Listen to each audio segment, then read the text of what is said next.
my buddy. He's like really.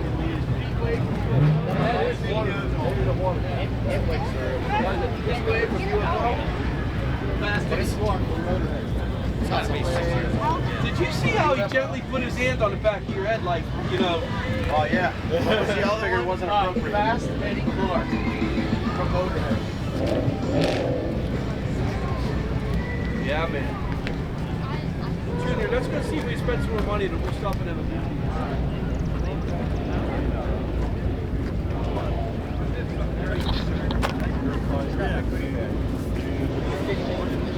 Okay. Okay. Yeah. I put a yellow card on there. This is so I can get a picture if I want. Yeah. I want to get my glasses. Coming up here to the moment. All right.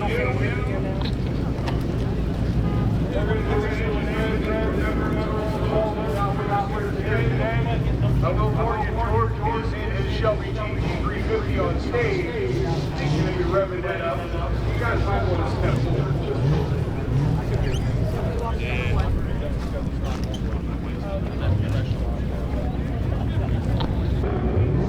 Gary's going to start the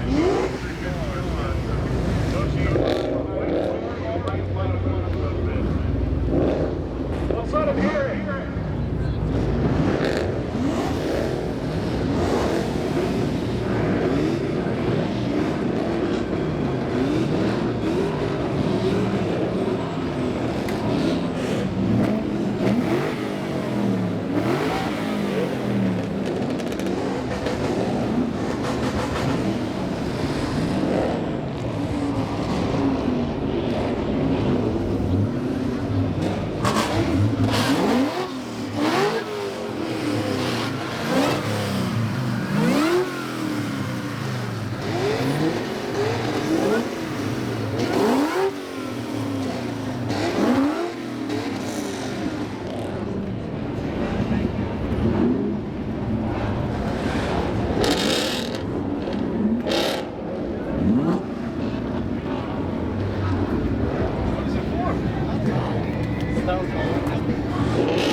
Yes, the thrown away car. Pleasure to meet you, John. Travis. Travis. Nice to meet you. What doctor? Yeah, that'd be good. I'm on my second one. It's on the blue one now. All right. We were worried about what do we do. Yeah. Yeah, right. Did you see the one where they had the nice snakes on it? Yeah, I see. Nice. I think that's an aftermarket. I think so, yeah. This is one. Yep.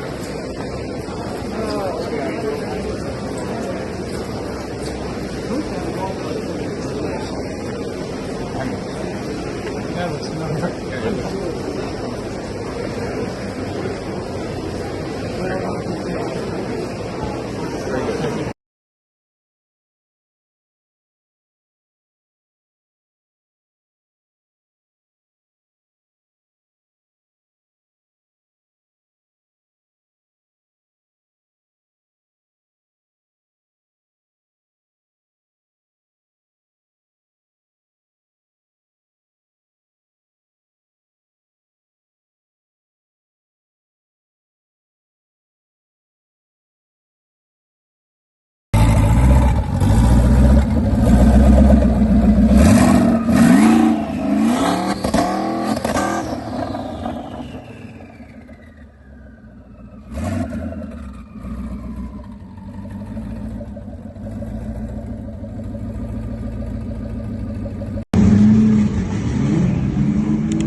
If you remember the Super Stallion, we did that concept car in '97. We beat the shit out of that car. That car ran forever. Killed. Yeah, and I knew it was going to bring at least 500 horses, but these guys brought even more home, so it was great. Round of applause for that. Hey, you guys like that story about the car? Hold on, we're going to do. If you got a question, go ahead.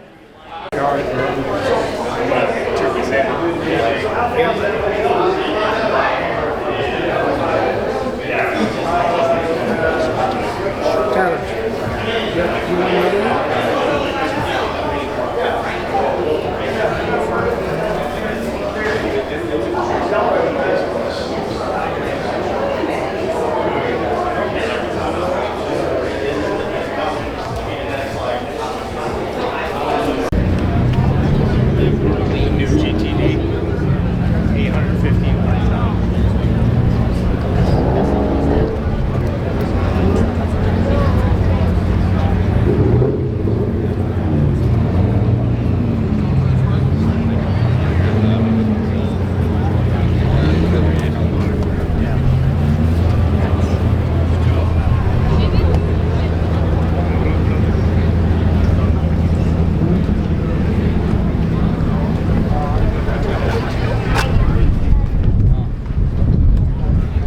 It's all carbon fiber.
So let's catch up with that too. Yeah, shut me up.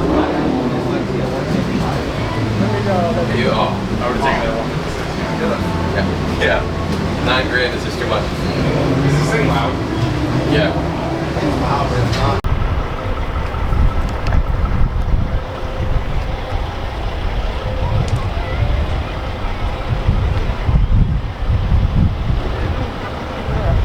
That one's got a side exhaust on it, SVO.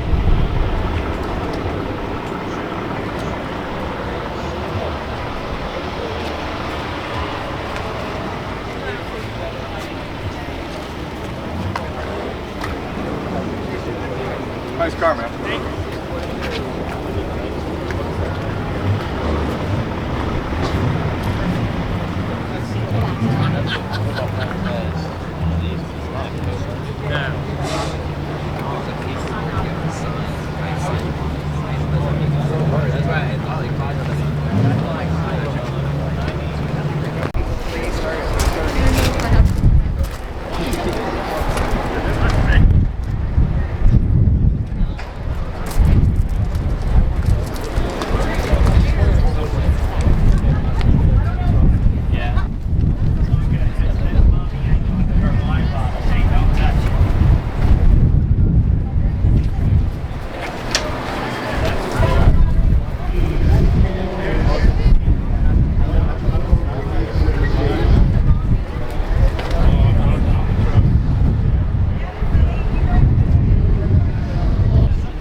Well, that was Carlisle 2025. I am going to get to the part about John Coletti signing the book and the pulley shroud that I brought down.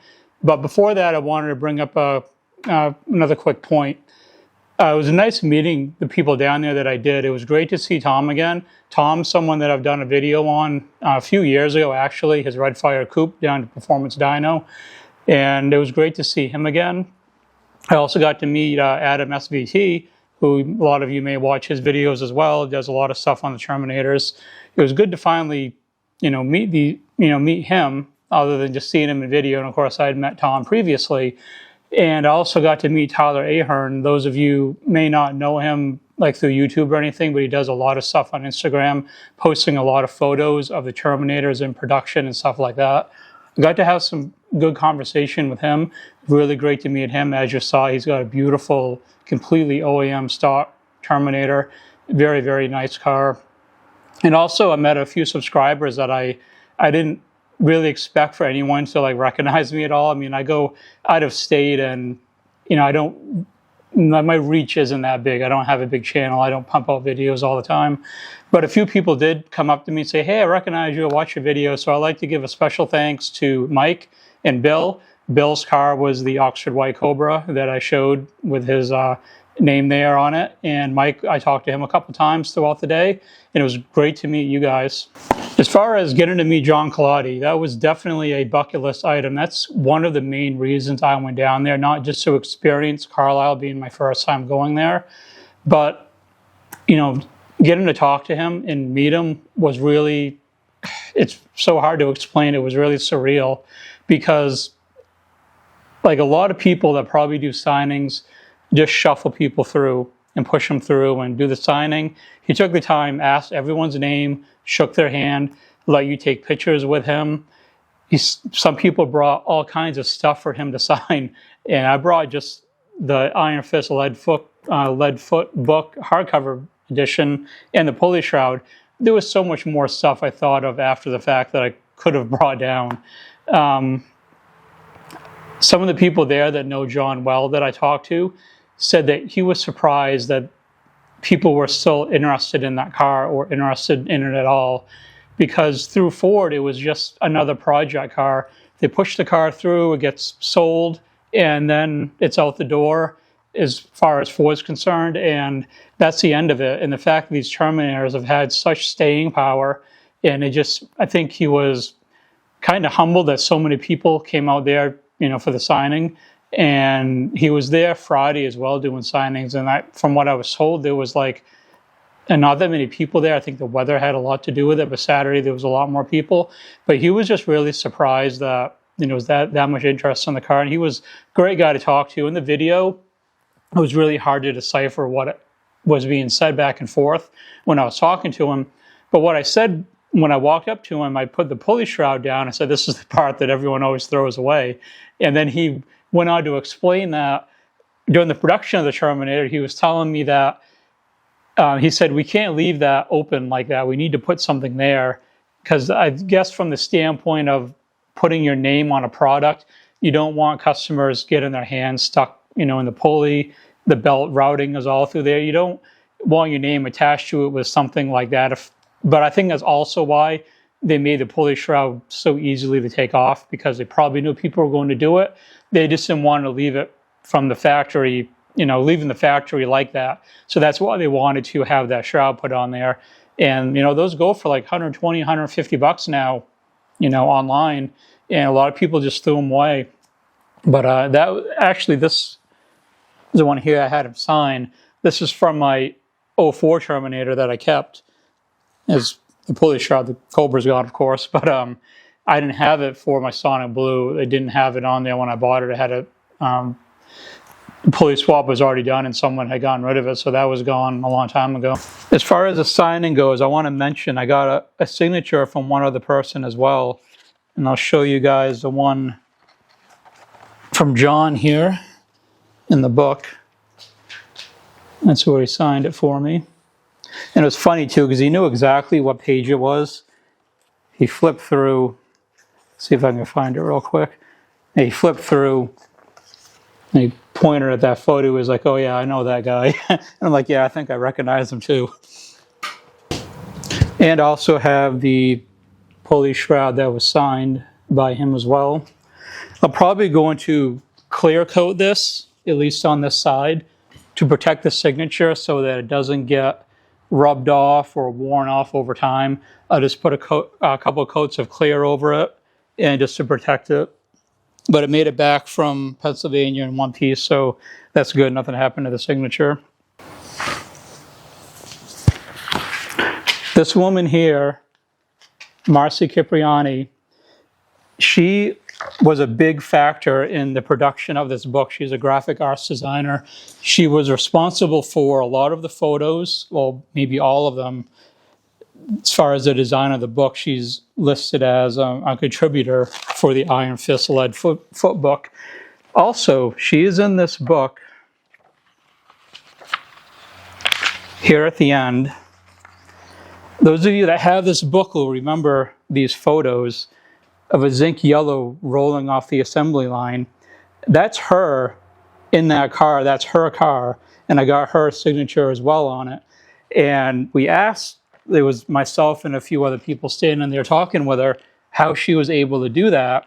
And she told us towards the end of the SVT Cobra production, it was kind of like the Wild West. There were people doing basically whatever they wanted. Ford was getting ready to shut the program down and move on to whatever the next thing was. So people were just kind of doing whatever they wanted to do. And that's how she was able to go over to the car that she was having built for her and drive it off the line. And she had a lot of really good, interesting stories as well. It was really, really nice to be able to talk to her. And there were other people there too that I wish I had gotten the chance of meeting at Signatures from. It just didn't happen. But, you know, what I did get, the people I got to talk to, the people I got to meet, all of it was incredible. So that brings up, will I be going to Carlisle again for next year? I definitely want to go again. The weather was pretty good. It rained in the morning, but the rest of the day turned out really well. The big question is, am I going to bring this Cobra down there? I would really like to.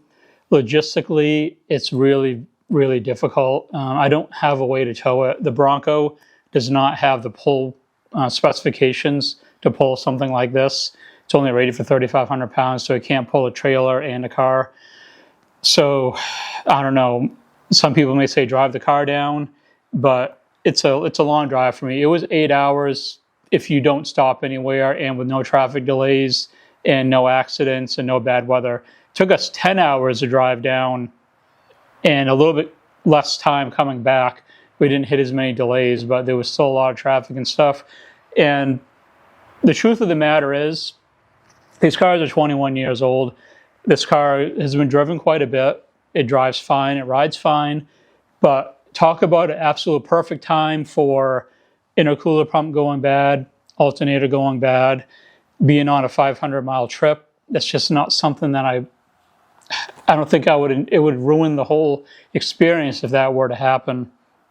So what I'm thinking of doing is maybe driving the car part way and then going to a U-Haul place, getting the car, put it on the trailer, renting the truck and driving down. The reason why I don't want to do that right from home is that the distance to travel from where I would pick the U-Haul up down to Carlisle and back is about 1,000 miles, and it's about 79 cents to 99 cents per mile with U-Haul plus the rental fee on top. So I'll be looking at $1,000 just to drive the car down on a U-Haul and back, and I don't really want to sink that kind of money to it. So I'm thinking if I can split the trip up with going down halfway and maybe turn it into a 4-hour trip with a car. I've done multiple 2-hour trips with a car, and it's fine. I've taken it, up to my dad's house. That's two and a half hours away. Cobra Dan's is 2 hours, 2.5 hours away, right around there. I've driven into car shows in New Hampshire that were 2 hours away. So throwing another, 2 hours on top may not be too bad. And then the rental fee for everything would only be $500 instead of $1,000. So that's kind of where I'm leaning right now. I would really, really love to get my Cobra down there for next year, but that's wait and see, and something I'm going to research more before committing to it or deciding not to do it. So right now I'm kind of in just the thought process of doing it. But either way, I do plan on going to Carlisle again next year, whether I have the Cobra with me or not. If you've considered going to Carlisle and you're anywhere on the East Coast, I highly, highly recommend going. I've been to Carlisle and I've been to Foxtoberfest. I'm thought about doing a video on comparing the two, not as far as which show is better, but as far as information about each one. If you're debating on maybe going to one or the other, they're two vastly different shows. Of course, Foxtoberfest mostly focus on Fox bodies, where Carlisle is all Mustangs in general and focusing quite a bit on Terminators, but there's a lot of good and bad about each show. So I'll probably do a video on that fairly soon explaining that. And even if you don't live on the East Coast and you thought about going to Carlisle, it's definitely worth doing. The only disappointment that I had during the whole thing, I love the show in general, the amount of cars, the different variety of cars they had there. The Mustang GTD was friggin' incredible. I've seen that thing in person. Wow, that's an amazing car. But the one disappointment I had was there were no 2000 Cobra Rs, 93 Rs, or 95 Rs. If there were, I didn't see them. I may have missed them. But I really, really expected to see a 2000 R down there, and I didn't. That was kind of disappointing that I didn't see that. But it's weird that, sorry, there's like mosquitoes all in my garage. It's weird I can travel just a short distance and see my friend Mike's 2000R, but I go to Carlisle and I can't see one, but that's just one of those things, I guess. Well, that will conclude the video. Let me know if you were able to go to Carlisle or if you would like to go at some point in the future. Like I said earlier, it was great to meet those of you that I did meet at the show. If you did enjoy the video, make sure to leave it a like. And if you're new to the channel, I appreciate a sub down below. It does help the channel out. But above all else, thanks for watching.